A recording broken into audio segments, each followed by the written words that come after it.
Hola, buenos días, buenas tardes, compañeros universitarios. Debido a la contingencia relacionada con el coronavirus, he tenido la necesidad de crear este pequeño espacio en el cual el fin es hablar acerca de las clases y comentar algunos temas que por obvias razones se tienen que hacer mejor de esta manera. El tema que he elegido para hablar en unos breves minutos es acerca de la Primera Guerra Mundial. Y aunque ya estuvimos hablando parte de esto en nuestras clases, me gustaría recapitular que los temas de inicios del siglo XX y la Primera Guerra Mundial son aspectos fundamentales para entender el desarrollo de la disciplina científica de relaciones internacionales. Si puedes recordar, en el transcurso de nuestros cursos hablamos sobre parte de la historia de China, India, Japón a través de algunos siglos y años en concreto, asimismo de África y el reparto africano. Pero como has estudiado en el aspecto de la Gran Guerra o la Primera Guerra Mundial, que va desde 1914 hasta 1918, marca un antes y un después en la historia europea. El antes podría ser el desarrollo científico que hubo en todo el continente europeo, y el después lo que vendría siendo el declive de Europa en el aspecto del eurocentrismo. Para entender la Primera Guerra Mundial hay que poner en contexto un par de cosas que llevaron al desarrollo de esta justa bélica. En primer lugar, los nacionalismos que minaban la estabilidad del Imperio Austrohúngaro, aquejado por el espíritu independentista de unas minorías nacionales que se encontraban en Europa. Del mismo modo existe o existió el nacionalismo serbio, donde el nacionalismo yugoslavo, que lo llamaremos así en esta sesión, atrajo el apoyo diplomático de Rusia para tratar de expandirse por la zona, tomando en cuenta los lazos étnicos y culturales. Otro aspecto a tomar en cuenta antes de la Primera Guerra Mundial va que desde 1894 hasta 1914 las grandes potencias se cuidaron de alterar el statu quo. Por ejemplo, Otto von Bismarck, quien fue llamémosle el unificador de la Alemania, trató de forjar un país grande y poderoso. Sin embargo, antes de hablar un poco de alianzas, me gustaría entrar en temas de política internacional de aquella época. Generalmente cuando se habla de la Primera Guerra Mundial se toma en cuenta la muerte del archiduque, el desarrollo tecnológico, pero poco se toma en cuenta la política de alianzas militares, que es un tema interesantísimo en la política internacional.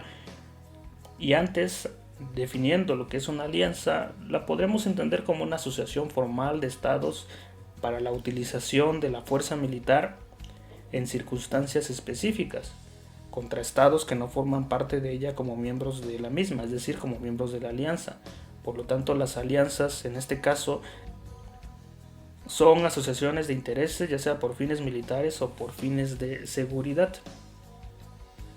Hay que distinguir que en la Europa de 1870, es decir, antes de la Primera Guerra Mundial, ya existían dos ejes centrales de enfrentamiento en Europa. Por un lado, una enemistad entre Francia y Alemania debido a la guerra franco-prusiana en torno a 1870 y a la pérdida de territorios por parte de Francia llamados Alsacia y Lorena. Y en segundo término, la enemistad entre Austria-Hungría, es decir, Austria-Hungría juntitas contra Rusia por el tema del dominio en los Balcanes europeos.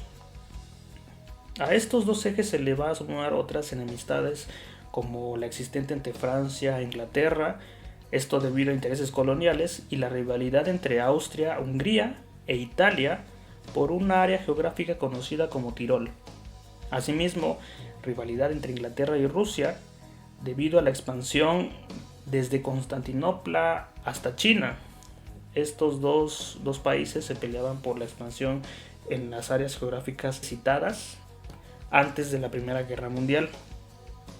¿Cómo llegan los países al siglo XX? Por ejemplo, en vísperas de la Primera Guerra Mundial, es decir, a finales del siglo XIX, las relaciones internacionales atravesaban un periodo de relativa estabilidad, ya que fueron años de ampliación de la presencia colonial británica y la influencia francesa en Asia y África. Pero regresando a nuestro cuestionamiento, ¿cómo llegan algunos países al siglo XX? Pues el Reino Unido llega a este siglo con dominios que cubrían casi un cuarto de la superficie del planeta. Estados Unidos, por su parte, llegaba con un crecimiento económico sin precedentes, gracias a la migración de millones de europeos y el incremento de la inversión extranjera. Hay que entender que ya Estados Unidos era un país industrial por aquellas épocas, y con una red ferroviaria que equivalía en términos de extensión a la de toda Europa. Aunque en el ámbito interno, la opinión generalizada respecto a Estados Unidos en los medios de comunicación y la política de aquella época era que Estados Unidos debería mantenerse aislado de los conflictos europeos. Por su parte, Alemania llega a principios del siglo XX con una unificación, con un gran poder industrial y sobre todo con una rivalidad con Francia, que fue uno de los ingredientes que provocaron el inicio de la Gran Guerra. Rusia, por ejemplo, otro país, se asomaba a este siglo con una derrota ante Japón. Recapitulando un poco, el imperio japonés pues llegó a dominar varias partes de la península de Corea, Manchuria, y tuvo enemistades con Rusia. En los primeros meses de 1914, Europa estaba dividida en dos poderosos frentes, la Triple Alianza y la Entente Cordiale. La tensión que se sentía, según los medios de comunicación de la época, iba desde las cancillerías, las oficinas de los periódicos y los salones de las grandes capitales. La guerra, por cierto, no comenzó en la tensa frontera franco-germana o en el Mar del Norte, sino en el corazón de los Balcanes, es decir, en ese inestable flanco de Europa.